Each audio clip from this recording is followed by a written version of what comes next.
in today's video, we're going to be talking about the 3 hardest pills to swallow as a man when it comes to dating and relationships. And guys, this is going to be kind of a sad video. I'm not going to lie.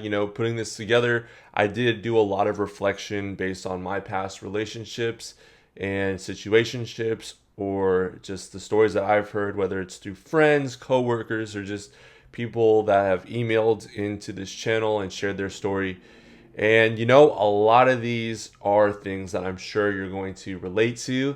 And as guys, we hear these truths. They're hard, they're difficult to hear, but so is the journey and path of becoming a man, especially if you're working to become a masculine man in this world. So it's never an easy road. It's better to know the truth, I believe, and take what is told to you as the truth, accept it, learn from it, and move on and become better because of it. Don't get jaded. Don't get upset about what I'm about to share with you, but instead use it to become better and to remove your emotions from the situation, and instead just take the truth from it and live your best life. Okay? So that's my warning before we dive into this. It's going to be a little negative, but I want you to stay positive as we go through this, okay? Because it's better you know this than you don't know this and you end up in divorce court, or she takes half of your assets. So the first thing I want to talk about is the first hardest truth is every relationship does have a shelf life. Now, you might be in a relationship right now and you're thinking to yourself, you know what, maybe this is your first relationship. This girl checks off all the boxes that I could have ever wanted, and she's the one. She comes from maybe a good family, she's a Christian, she has these very wholesome hobbies, stuff like that, where you would think that this relationship is meant to be forever and ever, and it was like written in a fairy tale. Now, I'm here to tell you that you, my friend, are in a honeymoon stage of your relationship, and that at some point, and I'm going to pull up a quick diagram for you. So every relationship usually starts off something like this. You go through like a talking stage to then dating to then, let's say you're right here, and then mind you, I'm drawing this on a timeline, so you have to track what I'm saying here. So you get to about maybe 2 weeks to a month of seeing each other, and then the relationship is going well. It's getting better and better and better. Now you're at 2 months. Now you're at 3 months together, and it's just reached its peak, right?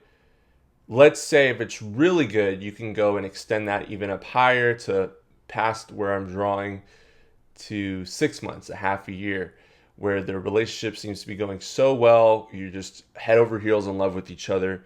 And every single time you make love, it's just like mind blowing. You're just all over each other. And really, you're thinking that you found the one, and you would almost be willing to bet money that this is the one. And you would probably fight someone if they told you, hey, you know what? Like, you might be in over your head a little bit and thinking that this relationship's going to last. Okay, so after the 6 month to a year period, or if you have an extended honeymoon stage, let's just say at the best, maybe 2 to 3 years at the very best, the relationship tends to eventually go like this, okay? You start to see each other poop and pee and diarrhea in the toilet around each other. You get out of bed in the middle of the night and you have some toilet paper sticking in your booty, and she sees it. She has period stains that get on the sheets, and it's just like, little things like this over time eventually deteriorate the attraction. On top of that, you're just getting used to seeing each other a lot, okay? So over time, there is that gradual decline within that relationship. Think back, if you've dated before in the past, how amazing the first 0 to, let's just extend it, 6 months to even maybe, like I said, could be a year or 2 years. But this peak right here feels so damn good. You feel on top of the world. You feel like the man if you really found that catch. And then you're around each other a lot and it's just declines. She starts nitpicking you. You start seeing her more human side, like we talked about, and it just slowly declines. Or you have other relationships where, they make it to 3 months or 6 months, and then it's just like, boom, just a drop off immediately, just dead, no attraction. But just know at the end of the day, every relationship has a shelf life. Eventually, she's going to start nagging you, complaining about the dish she left here or the sock in the corner that you forgot to pick up when you were doing laundry, or she's going to stop making you lunch, or if you ask her to make you breakfast, she's going to shamble into the kitchen, slam things around, and it's going to just eventually deteriorate and you're going to see your true character. So that's the hardest truth for me. The second hardest truth, and honestly, this is in no order of in particular importance, but this one could be number one just as much as the first one. Women, guys, they're only with you for what you have to offer them. Yes, this is a very harsh truth. Women are incapable, in my opinion, of truly loving a man for who he genuinely is.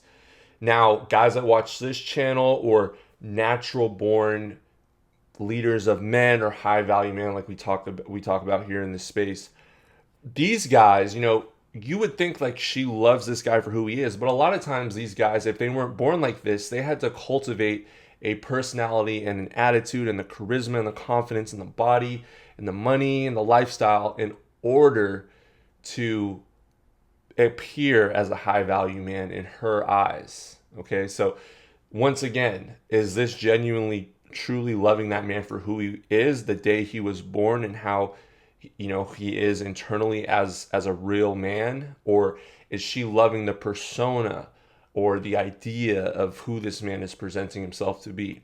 She's loving how this man's able to push all her buttons. Maybe it's because he's, now he's actually stepped into becoming a high value man, but at his core, maybe he's not necessarily like that. But on the other hand, she only loves the beta male provider because of what he has to offer her. So it's the complete reverse of the high value man, who she loves how he makes her feel. Once again, not truly loving him for himself. The beta male provider only gets love because of what he has to offer.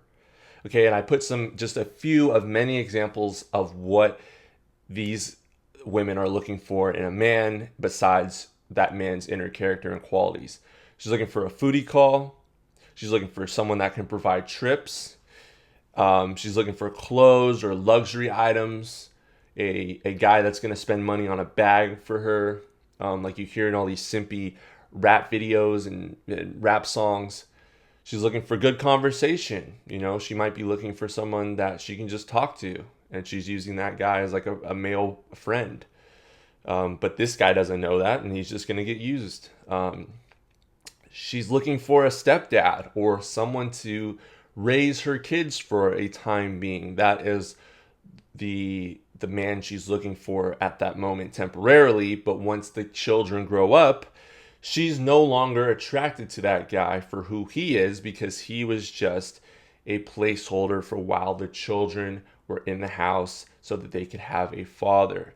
So it's very unfair to that man, and he was used as a fill-in father for those deadbeat kids, basically. Or she's looking for good sex. Women could be looking for a fun time, and she's just going to use a little boy toy or a younger guy that's in shape for a short period of time. Or she might even be looking for an Instagram boyfriend, and I put to make her friends jealous. Okay, now women operate very passively sometimes, whereas we are overt in our actions. If we have problems with someone, usually a masculine guy is going to confront someone face to face and talk about things. Whereas like women, they're usually more covert and sneaky and sly about little issues that they have. If you've ever worked around women, you know how they operate. They talk to everyone but whoever they have a problem with. So it's like a big dance around the problem and the issue with that person instead of directly confronting that person. They do the whole workaround of the wherever you're at, and they talk to everyone else about that issue they have that problem, except the person they have the problem with. It's just catty little things like that. If you work with women, you know what I'm talking about. If you have sisters or you're around women. But yeah, women will post pictures of a guy that they deem high value in whatever way, whatever he's offering her. Maybe he looks good, he's an Instagram worthy boyfriend, or he's taking her all these exclusive trips, or he's highly sought after by other women. She will post this guy just to like have an Instagram boyfriend for that time, to make maybe her ex jealous, to make other women jealous. There's a whole plethora of reasons, you know. But yeah, this is a very hard truth that a lot of men have issues with. And it was one of the hardest pills for me to personally swallow. She's only with you for what you have to offer at the end of the day. And the third hardest pill to swallow is she'll always find something, ladies will always find something to argue with you about. Yep. Whether it's laundry, whether it's dishes, it's your career choice, or what you want to do in your free time, or your food preferences, it's going to never be enough for her because, like we always talk about on the channel, women need that emotional roller coaster. She's going to need the highs and the lows every so often to keep that spike in her mind, which all women have, where they need a little bit of drama and chaos. Okay? They feed off of this. Especially the more unhealthy the woman is, usually the more attractive she is, but she's going to need more of those emotional spikes. And a lot of guys, because of someone's looks, if a girl's attractive to them, they're going to fall into this trap and then end up having to deal with these things later on. So I do want to say that there's a difference in what she complains about, though. Okay, so if a woman's with you and she's complaining about you leaving dirty laundry or dishes out, or like, you know, your career and like the choices you're making with that, or your food preferences, like she's just nitpicking you over the smallest little things. And when I say like dishes in the sink, I'm talking about like maybe one dish or like a mug that you didn't wash. Like just something to nitpick you. Maybe you like anchovies on your Caesar salad and she thinks it's disgusting, and every time you go out to eat at a fancy dinner that you're paying for, she has something to say about it. Or she doesn't think pineapple belongs on pizza, but you like Hawaiian pizza and you're going to order the pineapple on the Hawaiian pizza. But she has to always open her mouth and say something about it to you. Little things like that. There's a difference in her nitpicking that versus her nitpicking how much time you spend with her, or your priorities, and you focusing too much time on your purpose and building something outside of her in the relationship. And this is actually what you want her to complain about if she complains about anything, because it shows to her and to you that your priorities and your focus is on building yourself, and you're putting yourself first in the relationship, which will eventually actually lead, and her subconscious mind knows this, to a better future where you can provide more for both of you if she sticks around.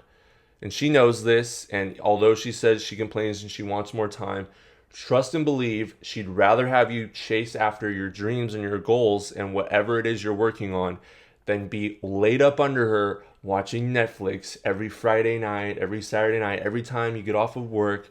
You cuddle up with her on the couch in a little snuggie, and you're not building and working on your own stuff. You stop going to the gym, you're eating a tub of ice cream, and you're just kicking back watching dating shows or whatever it may be, totally engaged in her life, okay? That's when you're gonna get the other tests or the other nitpicks, and she's going to start complaining, and she's going to leave you because she finds you weak and pathetic because you have nothing else going on outside of her.